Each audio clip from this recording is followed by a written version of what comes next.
আসসালামু আলাইকুম সকলকে। আজকের প্রথম ঘন্টায় কৃষি বিষয়ক ক্লাসে অভিনন্দন জানাচ্ছি। তোমরা সকলে বাড়িতে আছো এবং নিরাপদে আছো। আজকের ক্লাসে যারা সকলকে অসংখ্য ধন্যবাদ জানাচ্ছি। যারা পরে যুক্ত হবে তাদেরকেও ধন্যবাদ জানাচ্ছি অগ্রিম। আশা করছি আমরা বিগত যে ক্লাসগুলো করেছি এবং সব মিলিয়ে দ্বিতীয় আমি আবুকে সব এক কিনে গেলাম শুনতেছ?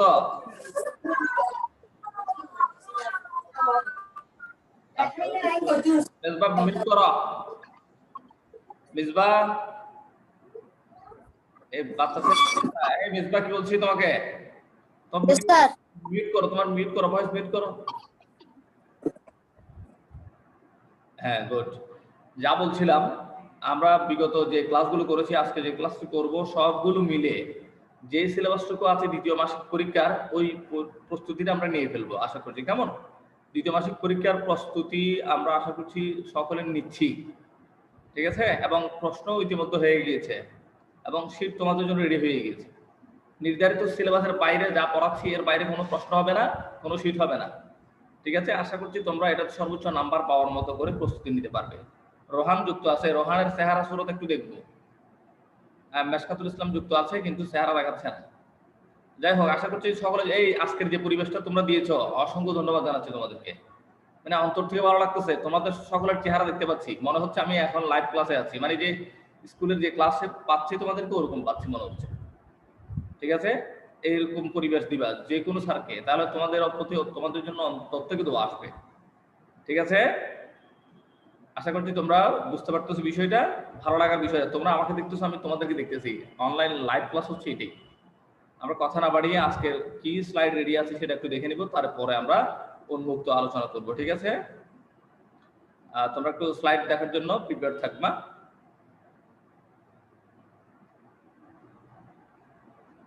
হ্যাঁ, সকলে আশা করছি দেখতে পাচ্ছ স্ক্রিনে ওয়েলকাম স্লাইড শো করছে। Yes sir. আমরা প্রয়োজন না থাকলে কথা বলবো না। কারো যদি একান্তই কথা বলার প্রয়োজন হয়, আমি হ্যান্ড রেজ করবো, স্যার আমি কথা বলবো, ঠিক আছে? আমি কিন্তু দেখছি পুরো ক্লাস, আমি কন্ট্রোল করছি, আমি জানি কার কোনো সমস্যার সুবিধা, ঠিক আছে? যাকে যে প্রশ্নটা করব যদি বলি তোমরা সকলে ভয়েসগুলো আনমিউট করো, তখন আনমিউট করবে। আপাতত কথা বলার প্রয়োজন নেই। আমার ক্লাস যেভাবে নিতে হয় আমি তোমাদেরকে সবসময় বলে দেই, বই, মূল বই, একটা খাতা, একটা পেন্সিল তোমার হাতের কাছে রাখবে, যাতে করে কোনো কিছু নোট করতে হলে তোমরা কি করতে পারো, হাতের কাছে নোট করতে পারো, ঠিক আছে? সকলকে অনলাইন ক্লাসে স্বাগতম। স্যারের পরিচয় নিয়ে নতুন করে কিছু বলার নেই, ঠিক আছে? সোহান আবার অফ হয়ে গিয়েছে কেন? স্ক্রিনে দেখতে পাচ্ছি আমরা আমাদের নির্ধারিত বিষয়ের মলাট, কেমন কিছু নির্দেশনা। দ্বিতীয় অধ্যায় কৃষি প্রযুক্তির যন্ত্রপাতি, এই অধ্যায়ে আমরা আছি। পার্ট যদিও 3-4 বলা আছে, আমরা তৃতীয় পার্ট নিয়ে আজকে আলোচনা করব, জানবো। প্রথম ঘন্টা জুন মাস চলমান 2021 সাল। আচ্ছা, আজকের পাঠের সাথে খুব একটা সম্পর্কিত চিত্র আমরা এখানে তুলে আনিনি, কারণ লেকচারের সাথে আমাদের চিত্রগুলো সংযুক্ত আছে, এই জন্য আনিনি। ইতিমধ্যে আমরা স্ক্রিনে দেখতে পাচ্ছি আজকের পাঠ্য বই রিলেটেড আমাদের যে আলোচনা, মূল আলোচনা, সেটা হচ্ছে কৃষি যন্ত্রপাতির ধারণা, হস্তচালিত কৃষি যন্ত্রপাতির ব্যবহার, ঠিক আছে? 2টা পার্ট নিয়ে আমরা আজকের এই লেকচারটা সাজিয়েছি। তাহলে কৃষি যন্ত্রপাতির ধারণা, কোন কোন কৃষি যন্ত্রপাতি কিভাবে কাজ করে, কেমন সেটার নাম কি সেটা আমরা জানবো। হস্তচালিত কৃষি যন্ত্রপাতির ব্যবহার মানে হাতের তৈরি কৃষি যন্ত্র, ঠিক আছে? আগের যুগে যেমন হতো, এখন আর হয়তো এগুলো হচ্ছে না, আমরা প্রযুক্তি ব্যবহার করছি বেশি। যাই হোক, এটা হচ্ছে আমার আজকের পাঠের শিরোনাম, যথারীতি শৃঙ্খল। আমরা কৃষি প্রযুক্তির স্যার কত অধ্যায়? দ্বিতীয় অধ্যায়, দ্বিতীয় অধ্যায়, তৃতীয়, চতুর্থ পার্ট সকলকে বলেছিলাম তোমাদের মূল বইটা পাশে রাখবা। এখন দেখবা যে শুধুমাত্র স্লাইড। মেজবার ভয়েস মিউট করো। তারপরে যে বিষয় নিয়ে ডিসকাস করবো বলেছিলাম, দ্বিতীয় অধ্যায়ের পাঠ কত? বলো কি বলছো? দ্বিতীয় অধ্যায়ের তৃতীয়, চতুর্থ পাঠ দ্বিতীয় অধ্যায়ের তৃতীয় চতুর্থ পাঠ। হাতের কাছে সকালের পেন্সিল আছে আশা করি। আচ্ছা, এখানে রোহান সোহান দুজনেই কি করে ফেলছে, মেসকাতুল ইসলাম দুজনেই ভিডিও মিউট করে ফেলেছে, মানে ভিডিওতে তারা নেই, এটা ঠিক না। তাহলে এটা হচ্ছে শিখন ফল, আমরা এই বিষয়ে জানতে পারবো, এইগুলো শিখবো। যাই হোক, আমরা মূল আলোচনায় চলে যাচ্ছি। মূল আলোচনায় যা আছে, কৃষিকাজ একটি কারিগরি কাজ, ঠিক আছে। কৃষির অধিকাংশ কাজই যন্ত্রের সাহায্যে করতে হয়। বর্তমানে যন্ত্রের সাহায্যে করতে হয়। কৃষিকাজ একক কোনো কাজ নয়। একজনেই একটা জমি চাষ করে ফেলতে পারবে না, চাষ করতে পারবে না। তাহলে কৃষিকাজ কি কাজ? বহু লোকের সমন্বয়ে করতে হয় এমন একটা কাজ। এটা একটা প্রক্রিয়া, অনেকগুলো কাজের সমাহার। দেখো কত সুন্দর সুন্দর করে বুঝাচ্ছে কথাটা। কৃষিকাজ বিষয়টা কেমন? একক কোনো কাজ নয়, অনেকগুলো কাজের কেমন এটা সমাহার। প্রথমে কি করতে হয়? জমি নির্বাচন করতে হয়, জমির আশেপাশে দেখতে হয় পানির ব্যবস্থা আছে কিনা, এবং এই জমিতে কেমন ফসল রোপণ করা যাবে এবং কোন মৌসুমে কি ফসল রোপণ করা যাবে, বিবিধ বিষয়গুলো কিন্তু চিন্তা করে জমিতে চাষ করার জন্য আমাকে প্রস্তুতি নিতে হয়। এবং নিলাম, ওইখানে আবার কি ধরনের যন্ত্রপাতি দিয়ে আমাকে সেচ করতে হবে, মাটিগুলো খনন করতে হবে, কেমন মানে চাষের উপযোগী করতে হবে, এই বিষয়গুলো কিন্তু মাথায় রেখে জমির চাষে আগাতে হয়। একটা কাজের সাথে আর একটা কাজের ধারাবাহিকতা আছে। সেটা কেমন? আমি আগে যদি পানি দিয়ে দিই, খনন না করি, সেচ না করি, তাহলে হবে না। সেচটা আগে করতে হবে, ঠিক আছে। ওখানে আগাছা যেগুলো আছে ওগুলো ফেলে দিতে হবে, এরপরে পরিচর্যা করে সুন্দর করে তারপর পানির ব্যবস্থা করতে হবে। এই যেমন এখানে একটা ব্যাখ্যা দিয়েছে, যেমন জমি চাষ কৃষিকাজের শুরু, আর ফসল মাড়াই ঝাড়াই করে গোলাজাত করে কৃষিকাজের শেষ। দেখছো, জমি মাড়াইটা হচ্ছে কি কৃষিকাজের শুরু, এবং জমি চাষ এটা হচ্ছে কৃষিকাজের শুরু। মাড়াই করা মানে হচ্ছে কি করা, তোমার খড় থেকে ধান আলাদা করা, এটা হচ্ছে কি কৃষিকাজের শেষ। আচ্ছা, জমি চাষ থেকে ফসল গোলাজাত পর্যন্ত সব কাজই যন্ত্র নির্ভর। জমি চাষ থেকে গোলাজাত পর্যন্ত সব কাজ কি নির্ভর? একটা প্রশ্ন হতে পারে, তোমরা যন্ত্র নির্ভর এই জায়গায় আন্ডারলাইন করো, যন্ত্র নির্ভর। জমি চাষ থেকে মানে জমিতে তোমার খনন থেকে, দেখো রুমেল খেয়াল করো, এই জমি চাষ থেকে গোলাজাত পর্যন্ত সব কাজই কৃষি যন্ত্র বা যন্ত্র নির্ভর, ঠিক আছে। আশা করছি তোমরা নোট করতে পেরেছো।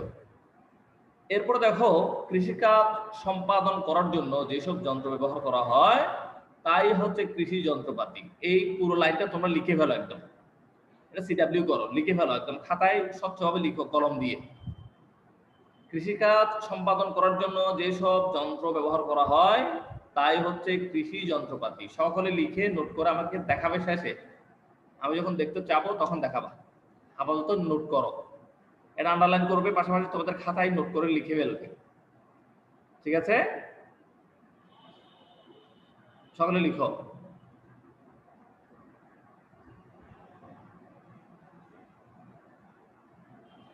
লেখা শেষ হলে হ্যান্ড রেজ করবা।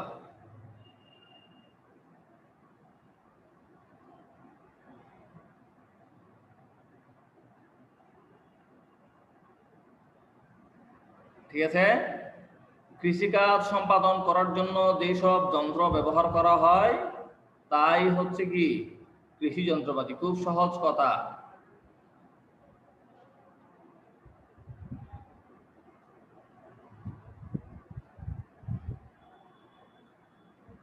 সবার লেখা শেষ? আশা করছি তোমরা এই লাইনটি লিখতে পেরেছো। এই লাইনটির মূল কথা হচ্ছে কি কৃষি যন্ত্রপাতি কি। তাহলে আমরা উত্তরে কি বলবো? কৃষিকাজ সম্পাদন করার জন্য, অর্থাৎ কৃষিকাজ করার জন্য যেসব যন্ত্র ব্যবহার করা হয় তাই হচ্ছে কি কৃষি যন্ত্রপাতি। আচ্ছা, কৃষি যন্ত্রপাতি সম্পর্কে আমরা জেনেছি, এখন বিস্তারিত জানবো। আশা করছি তোমরা সকলে নোট করতে পেরেছো। দেখো, বাংলাদেশের একদিকে জনসংখ্যা বাড়ছে, অন্যদিকে জমির পরিমাণ কমে আসছে।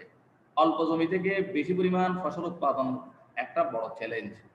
এই চ্যালেঞ্জ জয়ের জন্য সঠিক যন্ত্রপাতির সঠিক ব্যবহার দরকার। আমাদের নির্দিষ্ট জমি আছে, কিন্তু এই জমিগুলো বাড়ছে না, জনসংখ্যা কিন্তু বাড়ছে, জনসংখ্যা বাড়ছে। যেমন 1971 সালে জনসংখ্যা ছিল 7 লক্ষ বা 7 কোটি, কিন্তু বর্তমানে কোথায় গিয়ে দাঁড়িয়েছে? 18 কোটিতে দাঁড়িয়েছে। 18 কোটি আর কোথায় 7 কোটি, চিন্তা করেছো কত গুণ বেড়েছে? তাহলে এই জনসংখ্যা বাড়তি জনসংখ্যার জন্য তোমাকে কি করতে হবে? জমি তো আর বাড়ছে না, ওই জমিতে চিন্তা করতে হবে কিভাবে জমির চাষটা বাড়ানো যায়। ঠিক আছে, প্রযুক্তি ব্যবহার করতে হবে। এই চ্যালেঞ্জ জয়ের জন্য সঠিক যন্ত্রপাতির সঠিক ব্যবহার দরকার। শুধু ভালো বীজ, সার, পানি, ঔষধ ব্যবহারই ফসল উৎপাদনের জন্য যথেষ্ট নয়। আমি ভালো বীজ দিলাম, ভালো সারও দিয়েছি, পানিও দিয়েছি, যথাযথভাবে ওষুধ ব্যবহার করেছি, কিন্তু যন্ত্রপাতির সঠিক ব্যবহার হয়নি। আমি যেখানে দরকার হচ্ছে বললাম সেখানে ব্যবহার করেছি সুই, তাহলে হবে? হ্যাঁ, সুই দিয়ে ব্যবহার করলে তো হবে না। ওই জিনিসটা আমাদের মাথায় রেখে সঠিক যন্ত্রপাতির সঠিক ব্যবহার করতে হবে। পাশাপাশি কৃষি যন্ত্রপাতিরও দরকার। কৃষি যন্ত্রপাতির ব্যবহার যত সঠিক হবে ফসল উৎপাদন তত ভালো হবে। ঠিক আছে, ইশরাক চেহারা দেখাও। এবার দেখো, জমিতে ফসল জন্মাতে যন্ত্রপাতির ব্যবহার শুধু এখন নয়, প্রাচীন যুগেও ছিল। প্রাচীন যুগে কি ছিল? আচ্ছা, তোমাদের পাঠের সাথে এই বিষয়টি মিলে কিনা তোমরা একটু খেয়াল করে আমাকে বলো তো, ঠিক আছে কিনা? ঠিক আছে, আমি একটু তারপরে দেখি তোমাদের। তখন কাঠের, হাড়ের বা পাথরের চোখা যন্ত্রের সাহায্যে মাটি খুঁড়ে আগাছা পরিষ্কার করে বীজ বপন করা হতো। আচ্ছা, দ্বিতীয় অধ্যায় কৃষি যন্ত্রপাতি ধারণা। আচ্ছা, আমি একটু খেয়াল করে দেখি। একটু বোধহয় কোথাও মিসিং হচ্ছে, মিসিংটা দেখি। না, ঠিক আছে, ঠিক আছে, গুড, ঠিক আছে। তাহলে তখন হাড়ের, কাঠের বা পাথরের চোখা যন্ত্রের সাহায্যে মাটি খুঁড়ে আগাছা পরিষ্কার করে ফসলের বীজ বপন হতো। এবং এরপর ক্রমান্বয়ে মানুষ ফসল উৎপাদনের কাজে গরু, মহিষ, ঘোড়া ও যান্ত্রিক শক্তি ব্যবহার করতে লাগলো। কৃষিকাজ ভেদে এবং ফসল ভেদে যন্ত্রপাতির ব্যবহারও ভিন্ন ভিন্ন। ঠিক আছে, ফসল উৎপাদনের দ্বিতীয় প্যারায় দেখো, ফসল উৎপাদনের কৃষিকাজগুলো হলো জমি চাষ, বীজ বপন, চারা রোপণ, সার প্রয়োগ, আগাছা দমন, পোকামাকড় ও রোগ দমন, পানি সেচ দেওয়া, ফসল তোলা, মাড়াই ঝাড়াই করা, শুকানো, গোলাজাত করা, প্রত্যেকটি কাজের সাথেই যন্ত্রের ব্যবহার আছে। জমি চাষ এখানে কি আছে? যন্ত্রের ব্যবহার আছে। বীজ বপন সেখানেও আছে, চারা রোপণ, সবগুলো এখন যন্ত্রের সাহায্যে করা যায়। এটাই হচ্ছে মূল কথা। নিচের প্যারায় দেখো, যেসব যন্ত্র দ্বারা জমি চাষ, বীজ বপন, আগাছা দমন, পোকামাকড় দমন, পানি সেচ দেওয়া, ফসল তোলা, মাড়াই ঝাড়াই করা হয়, সেগুলোই কৃষি যন্ত্রপাতি। সেগুলো কি কৃষি যন্ত্রপাতি? আচ্ছা, কৃষি যন্ত্রপাতির কিছু হস্তচালিত আর কিছু শক্তিচালিত। তাহলে আমার একটা প্রশ্ন হতে পারে, কৃষি যন্ত্রপাতি কয় ধরনের? 2 ধরনের। কৃষি যন্ত্রপাতি কয় ধরনের? 2 ধরনের। একটা কি হস্তচালিত, নিচের লাইনে দেখো একদম, কৃষি যন্ত্রপাতি গুলোর কিছু হস্তচালিত আর কিছু শক্তি চালিত। তাহলে কৃষি যন্ত্রপাতি কয় প্রকার? 2 প্রকার। লিখো, তোমার খাতায় নোট করো। মেজবা চেয়ে থাকতে বলিনি, কি বলেছি? নোট করতে বলেছি। কৃষি যন্ত্রপাতি কয় ধরনের? 2 ধরনের। কি কি? হস্তচালিত আর শক্তি চালিত। নিচের লাইনে দেখো, রুমেল লিখতেছ, রুমেলের চেহারা দেখা যাচ্ছে না? হ্যাঁ, রুমেল মেশকাতুল ইসলাম, রুমেল লিখতেছ? কি বলেছি লিখতেছ? বলেছি কৃষি যন্ত্রপাতি, নিচের লাইনে দেখো, কৃষি যন্ত্রপাতিগুলোর কিছু হস্তচালিত আর কিছু শক্তি চালিত। তুমি কি লিখবে? কৃষি যন্ত্রপাতি কয় ধরনের? 2 ধরনের। কয় ধরনের? 2 ধরনের। একটা কি হস্তচালিত আর একটা শক্তি চালিত। লিখো, খাতা একটু নোট করো, তাহলে তোমার পড়াটা আরো কি হবে? ঝালাই হবে। নোট করো, ছোট করে নোট করো। কৃষি যন্ত্রপাতি কয় ধরনের? 2 ধরনের। কি কি? হস্তচালিত, শক্তিচালিত। একদম সহজ, এই প্রশ্নগুলো আমি দিয়েছি ওখানে। আচ্ছা, নিচের লাইন, একদম নিচের লাইনে, স্লাইডের নিচের লাইনে দেখো, ওই যে হস্তচালিত আর শক্তিচালিত, বই দেখতে হবে না, খুব সহজ। ঠিক আছে, আশা করছি নোট করতে পেরেছো। এবার আমরা হস্তচালিত কৃষি যন্ত্রপাতির ব্যবহার সম্পর্কে জানবো। প্রথম যে অংশটা সেটা সম্পর্কে জানবো। মেশকাতুল ইসলাম যুক্ত আছে কিন্তু চেহারা দেখাচ্ছে না। এখন ইশরাক কোথায় চলে গেল আবার? যারা যুক্ত হয়েছিলেন তারা প্রত্যেকে থাকবে, যারা নতুন যুক্ত হবে তারাও থাকবে। দেখো, এবার আমরা জানবো হস্তচালিত কিছু যন্ত্রপাতির ব্যবহার সম্পর্কে। এতক্ষণ জেনেছি কৃষি যন্ত্রপাতির ধারণা কেমন, কোনগুলো কৃষি যন্ত্রপাতি কেমন। এখন জানবো কৃষি যন্ত্রপাতির হস্তচালিত কৃষি যন্ত্রপাতি সম্পর্কে। ঠিক আছে, দেখো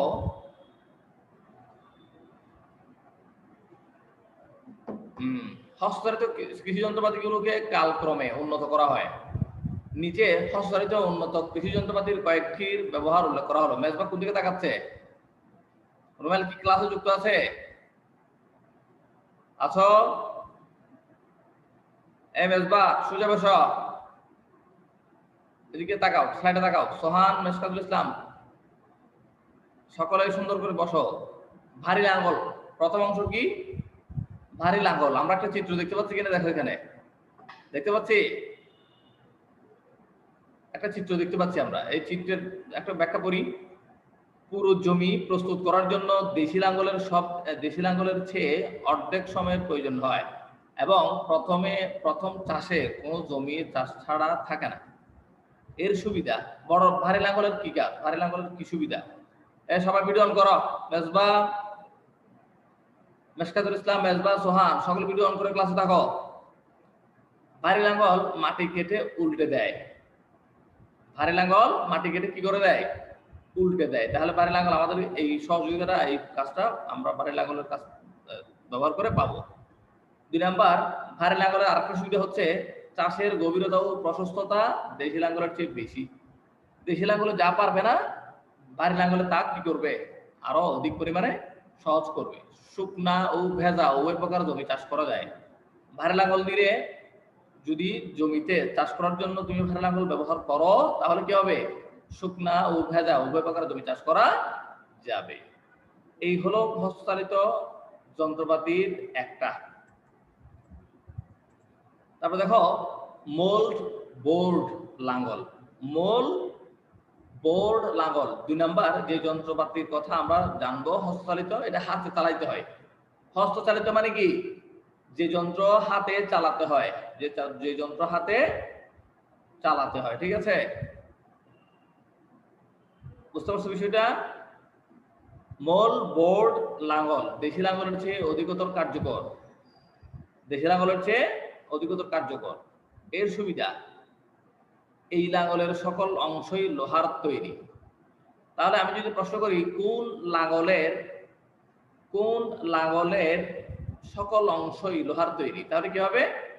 মোল বোর্ড লাঙ্গল, মোল বোর্ড লাঙ্গল। ঠিক আছে, আচ্ছা। 2 নম্বর সুবিধা হচ্ছে এই লাঙ্গল জমির মাটিকে আয়তাকার টুকরা করে চাষ করে এবং উল্টে দেয়। ইশরাক ভিডিও অন করো। তারপরে এই যে সুরহান ভিডিও অন করো। তাও চিত্রে আমরা দেখতে পাচ্ছি মোল বোর্ড এবং লাঙ্গল। এই লাঙ্গলটা কেমন হতে পারে? এই লাঙ্গলের সব অংশই কি? লোহার তৈরি। এখানে কোনো কাঠ নাই, এখানে কোনো কাঠ নাই, এই অংশটুকু কাঠ শুধু। ঠিক আছে, তাহলে আমরা এটাও চিনে রাখবো। আরেকটা যন্ত্রপাতির কথা এখানে বলা হচ্ছে ভারী বীজ বপন যন্ত্র। আচ্ছা, ভারী বীজ বপন যন্ত্র এটি একটি হাতে চালিত বীজ বপন যন্ত্র। বীজ বপন মানে বুঝো, আমি ধান রোপণ করব, কোন একটা ফসল উৎপাদনের জন্য ফসলের বীজ রোপণ করব, ওই রোপণ করার জন্য কোনো হাত ব্যবহার করব না। কি করব? এই যন্ত্রটা ব্যবহার করব। এই দেখো, আমি কার সাথে দেখাচ্ছি। রোহান স্লাইডে দেখো, সকল স্লাইডে দেখো, মেজবা স্লাইডে দেখো,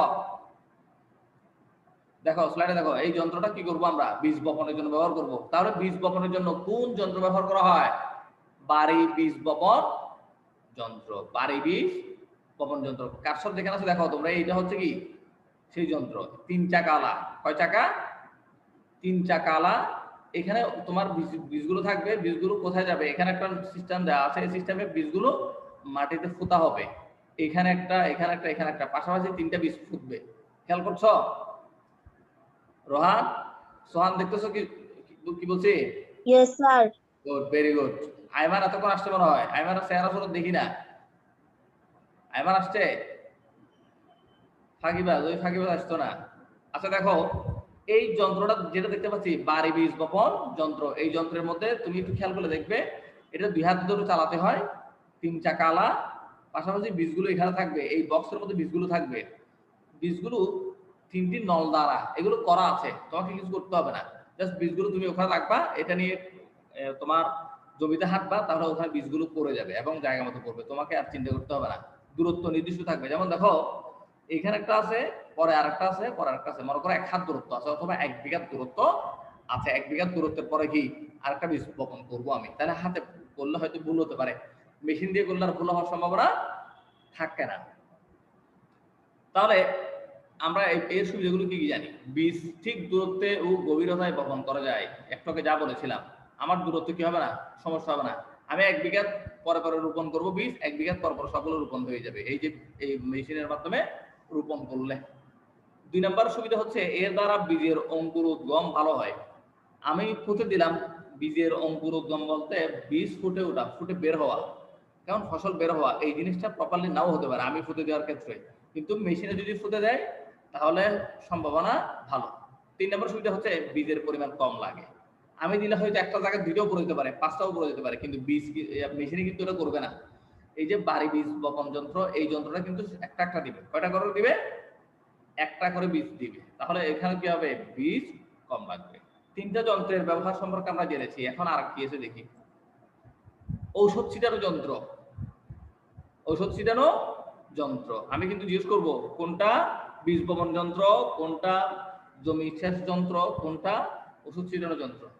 যদি প্রশ্ন করি ন্যাপ স্ক্যাপ, ন্যাপ স্ক্যাপ, ঠিক আছে, ন্যাপ স্ক্যাপ স্পেয়ার কি, অথবা ওষুধ ছিটানো যন্ত্রের নাম কি? Knapsack sprayer, knapsack sprayer, ঠিক আছে। তাহলে দেখো এখানে বলা হচ্ছে স্প্রেয়ার ফসলের রোগ ও পোকা দমনের কাজে ব্যবহার করা হয়। এই যে আমরা এখানে একটা চিত্র দেখতে পাচ্ছি, এটি পিঠে ব্যাগের মতো ঝুলিয়ে, 2 বেল ব্যাগের মতো ঝুলিয়ে, ওখানে তোমার সার বা যাই দরকার ওখানে নিয়ে এগুলো হাতে একটা কি আছে, স্প্রে আছে, হাতে স্প্রে আছে, ওটা দিয়ে জমিতে বিভিন্ন জায়গায় কি দেওয়া হয় আমরা দেখি, কিন্তু বিলে গেলে তোমরা একটু দেখবা, ঠিক আছে। বিভিন্ন ফসলে দেওয়া হয়, ধানে দেওয়া হয়, বিভিন্ন খেতে খামারে দেওয়া হয়। মানে একটা নল আছে লম্বা, এই নলটা দেখছি, নলটা এই নলটা, ঠিক আছে, এক হাতে নিয়ে শুধু মতো দিতে পারে না, এক হাতে চাপতে হয়, এক হাতে কি করতে হয় এগুলো। তাহলে ওষুধ ছিটানো যন্ত্রের নাম কি? Knapsack spare, knapsack spare. এতে পানি মিশ্রিত ঔষধ ভর্তি করে ট্রিগারের সাহায্যে নির্দিষ্ট উচ্চতায় ছিটানো হয়। ট্রিগার মানে কি বললাম? ওই যে এরকম, এটা হচ্ছে ট্রিগার। এই যে এরকম করে ধরো না, বন্দুকের নল বলা না, নল বলা না, বন্দুকে যেমন নল থাকে একটা, ঠিক এইখানে ট্রিগার মানে হচ্ছে কি ওইটা। এই যে ট্রিগার মানে হচ্ছে, বলা হচ্ছে এটাকে, যেটা যে তুমি নির্দিষ্ট জায়গায় গাছে দিবা, নির্দিষ্ট জায়গায় দিবা, ওটা বলা হচ্ছে ট্রিগার, ঠিক আছে। আচ্ছা, স্পেয়ারের প্রধান প্রধান অংশ হচ্ছে 1 নম্বর নজল, 2 নম্বর হচ্ছে ট্রিগার, 3 নম্বর হচ্ছে পাম্প করার ভালভ, 4 নম্বর হচ্ছে ব্যারেল, 5 নম্বর হচ্ছে ওষুধ ছিটানোর নল। তাহলে এই 5টি অংশ স্পেয়ার, ন্যাপস্যাক স্পেয়ারের কয়টি অংশ? 5টি। কয়টি অংশ? 5টি। কয়টি? 5টি, মনে রাখতে হবে। তারপরে দেখো হস্তচালিত কৃষি যন্ত্রপাতির আরেকটি যন্ত্র হচ্ছে প্যাডেল থ্রেসার। প্যাডেল থ্রেসার এটি কি কাজ? আমি এখন সবার কাছে প্রশ্ন করবো এগুলো, এটির কি কাজ? এটি একটি উন্নত হস্তচালিত ধান বা গম মাড়া যন্ত্র। যদি প্রশ্ন করি প্যাডেল থ্রেসার কি, কি বলবে? সকলের ভয়েস গুলো আনমিউট করো, আনমিউট। রোহান ভয়েস আনমিউট করো। বুঝোনি তোমরা কথা বুঝছো? ভয়েস গুলো আনমিউট করো, তোমাদের আমার সাথে কথা বলার দরকার আছে। কি বলছি? আনমিউট করতে বলেছি। রোহান, জি স্যার। হ্যাঁ, রোহান আনমিউট করো। বেজবা তো আগে থেকে করা থাকে, এখন নাই কেন? রুমেল আনমিউট করো, ভিডিওতে আসো। হ্যাঁ, আনমিউট যদি করে থাকো, রোহান সকলেই আনমিউট করো, আমার প্রশ্নগুলো দিতে হবে। রোহান আবার কেন?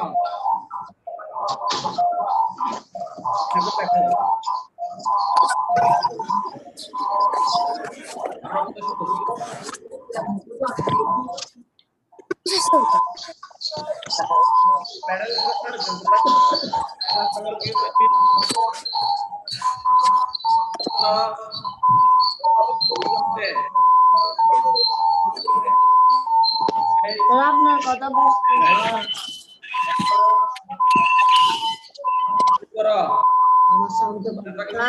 আপনার কথা বুঝতেছি না। এই তো এখন বোঝা যাবে। গুড। আচ্ছা, হতে পারে একটু মিস্টেক হতে পারে। আমরা প্যাডেল সম্পর্কে আমরা কি জানি? এটি একটি উন্নত হস্তচালিত গম বা ধান বা গম মাড়াই করার জন্য, মানে এগুলো পৃথক করা যায়। তাহলে প্যাডেল থ্রেসার কি? ধান বা গম মাড়াই যন্ত্র। এটা কি আন্ডারলাইন করো। নাম করো টাকা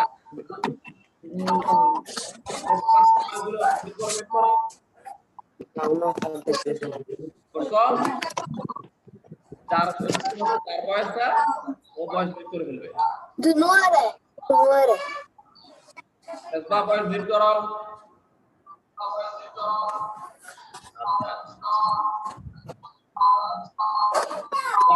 যুক্ত একটি প্যাডেলের সাথে ড্রামটিতে